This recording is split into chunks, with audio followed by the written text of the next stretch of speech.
Jornal da Capital. Capital Entrevista. Na entrevista de hoje, eu estou recebendo aqui na 101.9 a primeira-dama de Rondonópolis e pré-candidata a deputada federal pelo PSB, Neuma de Moraes. Boa tarde, Neuma. Seja bem-vinda ao Jornal da Capital.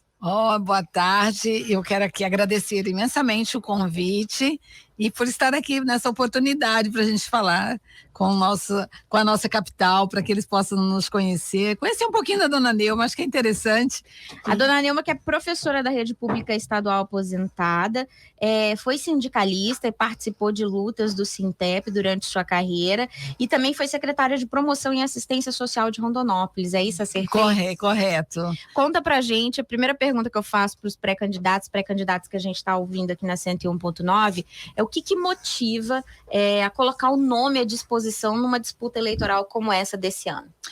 Então, eu sempre tenho dito que foi um chamado. Então, o ano passado, diante de muitas perdas, né? Perdas de vidas, perdas de políticas públicas, perda de direito, eu, como sempre uma ativista, uma militante, ex-sindicalista, que sempre fui à rua, né, em busca da garantia de direito do trabalhador, da nossa população, do nosso trabalho, eu senti incomodada e eu deixei meu nome à disposição. E aí a militância abraçou o nosso nome. Hoje nós, em Rondonópolis, temos em torno de uns 5.000 filiados que militam conosco e eles abraçaram o nosso nome. E eu estou trabalhando agora, a Rondonópolis abraçou, o partido que nós fomos também já sinalizou o apoio à nossa candidatura, e agora nós estamos visitando, estou aqui em Cuiabá, que eu quero trazer nosso nome, nossos projetos, nossas ideias, para que também Cuiabá possa vir somar conosco nesse anseio de luta, né, em prol da nossa população. Na sua trajetória, a Dona Neuma é professora da Rede Pública, mas também foi secretária de Promoção e Assistência Social de Rondonópolis.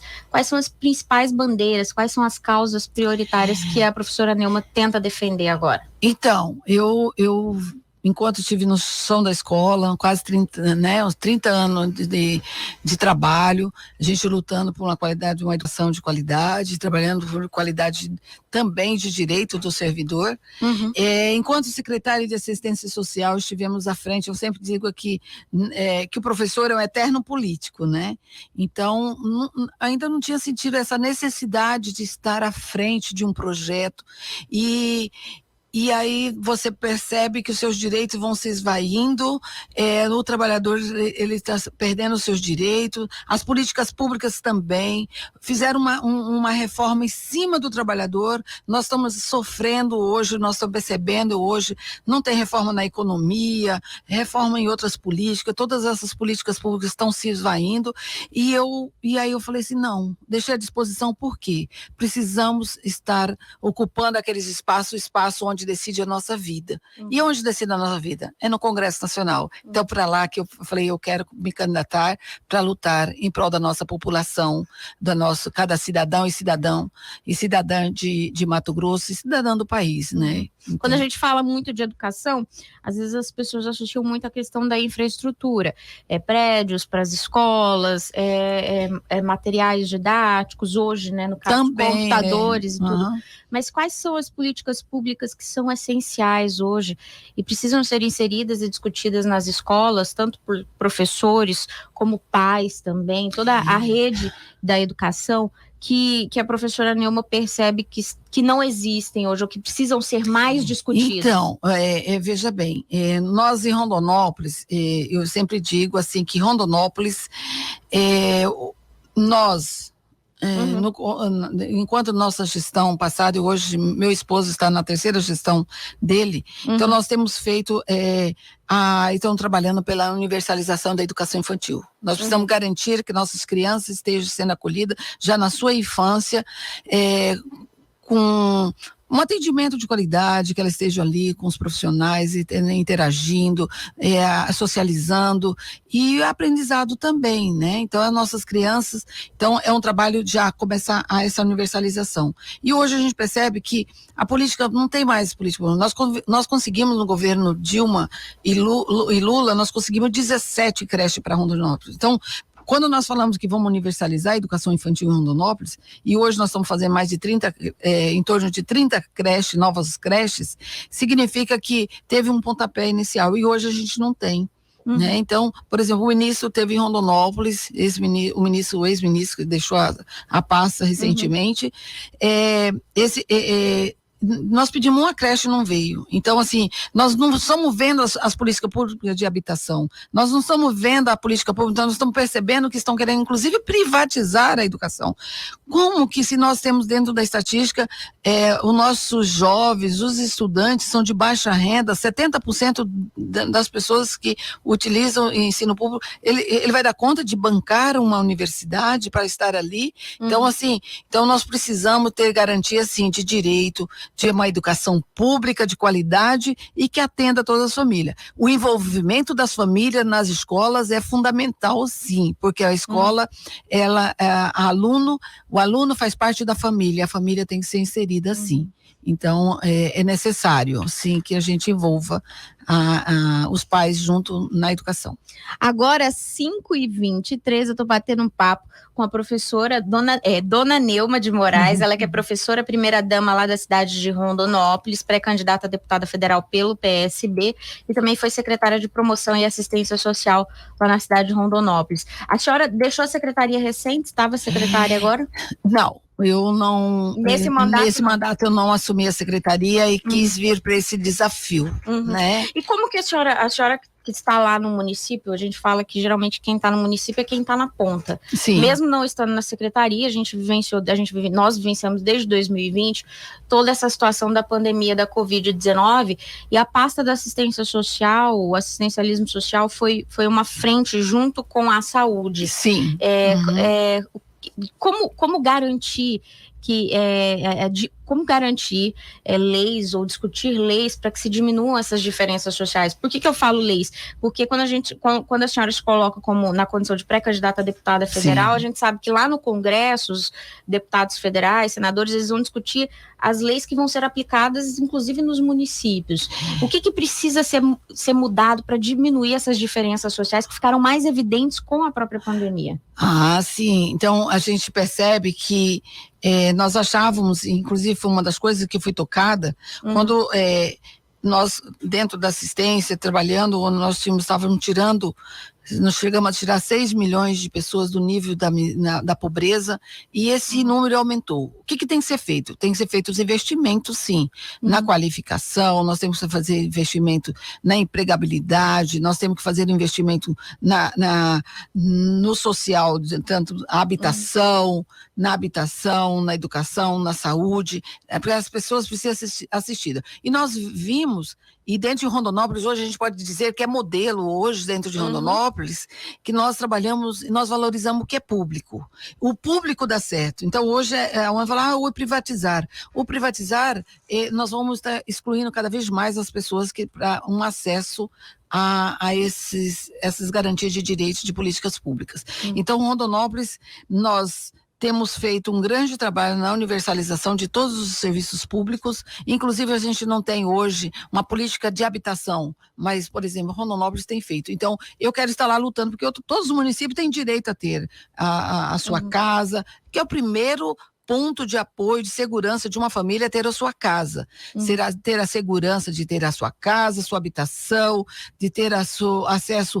Pra você ter uma ideia, Rondonópolis, assim, nós hoje trabalhamos. E eu falo até que assim, quando eu cito Rondonópolis, que eu quero levar como modelo. Por exemplo, ônibus. Nós tínhamos um serviço privado dentro de Rondonópolis, que é o transporte coletivo. E era o serviço mais reprovado que nós tínhamos dentro das estatísticas do município. Hoje nós já trabalhamos uma autarquia, nós já transformamos o transporte coletivo hoje, público de qualidade, com ar-condicionado para atender o nosso cidadão. Então, o cidadão, ele precisa ser acolhido.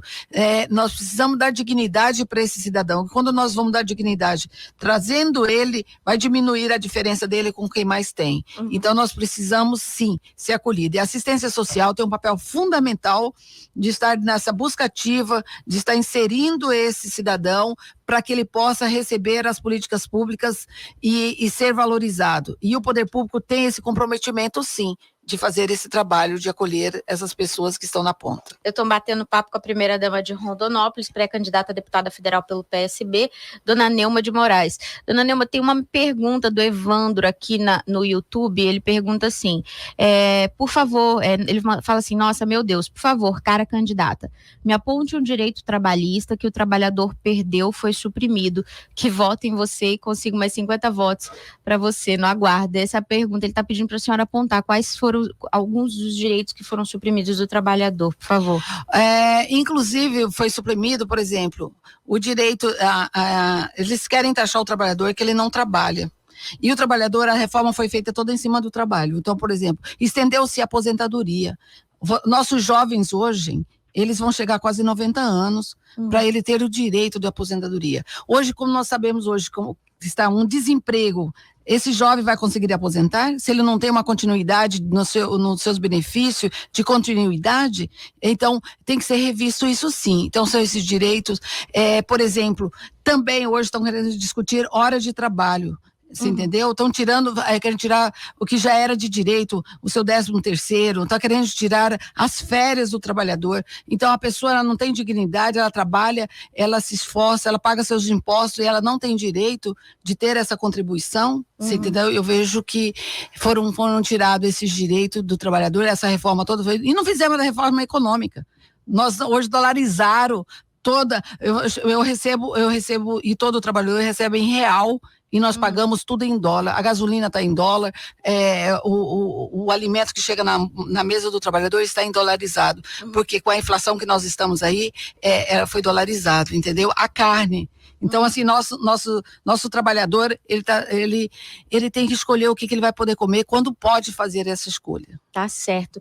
Professora, nós estamos com um assunto hoje que chama a atenção, eu até comentei muito breve agora no início do jornal, que é um caso assim que é bárbaro e absurdo, que é esse caso desse anestesista que foi flagrado estuprando uma mulher na sala de parto.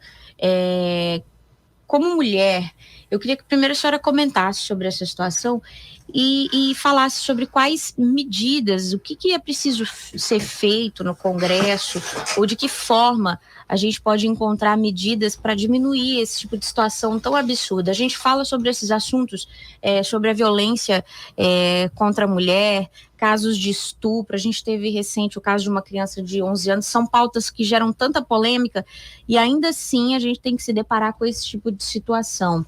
Como que a senhora, enquanto mulher, pretende contribuir para que esse tipo de caso não aconteça mais? A gente sabe, foi lá na Baixada Fluminense, mas não é uma situação, às vezes, tão distante. A violência doméstica, essa violência contra a mulher, contra a criança que nós temos visto, isso ele se estende no país inteiro, né? Então a gente percebe que nós temos sim que ter medidas mais, leis nós já temos de combate e tudo isso, mas nós precisamos trabalhar a conscientização, nós precisamos estar próximos com os órgãos de controle para que a gente possa inserir e trabalhar com esses jovens, com esses homens, com as famílias, porque é justamente pensando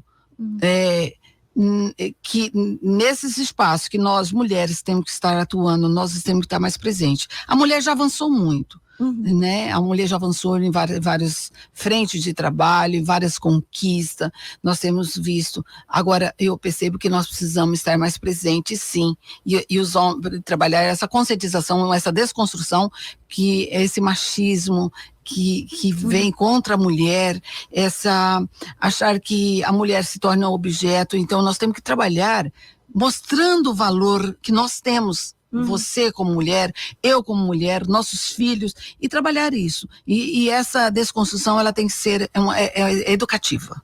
E eu acho que tem que trabalhar educativa. Tem que ser através da educação. Uma educação de conscientização. Então, diminuir esse ódio que foi implantado com esse governo que está aí. Nós vimos ontem, nesse final de semana também, as pessoas não respeitarem a sua posição. Nós temos que respeitar a liberdade das pessoas, nós temos que respeitar as tuas escolhas que você faz. Nós não temos que agredir as pessoas. Eu não quero ser o outro, eu tenho que fazer o quê? Eu tenho que respeitar. Isso é a falta de empatia. Nós precisamos distensionar isso. O Brasil está muito intenso nesse sentido, né? E nós precisamos resgatar isso, e esse é um trabalho árduo que nós temos que estar debatendo e buscando e enfrentando. Tá certo. 5h34, eu bati um papo com a dona Neuma de Moraes, ela que é primeira-dama de Rondonópolis e pré-candidata a deputada federal pelo PSB. Dona Neuma, obrigada pela sua disponibilidade em nos atender, em vir aqui na Rádio Capital FM e falar com os ouvintes da 101.9. A gente sempre fala que não está atendendo a equipe da Rádio Capital, mas os ouvintes, porque a população merece entender, saber um pouco mais. Eu agradeço a sua disponibilidade, vou deixar o microfone aberto, pessoal. Eu que agradeço o convite, esse momento extra aqui, e agradecer os internautas e agradecer todos os ouvintes e deixar meu abraço e dizer que este momento requer um momento de reflexão, para esse momento tão importante que passa o país. E vamos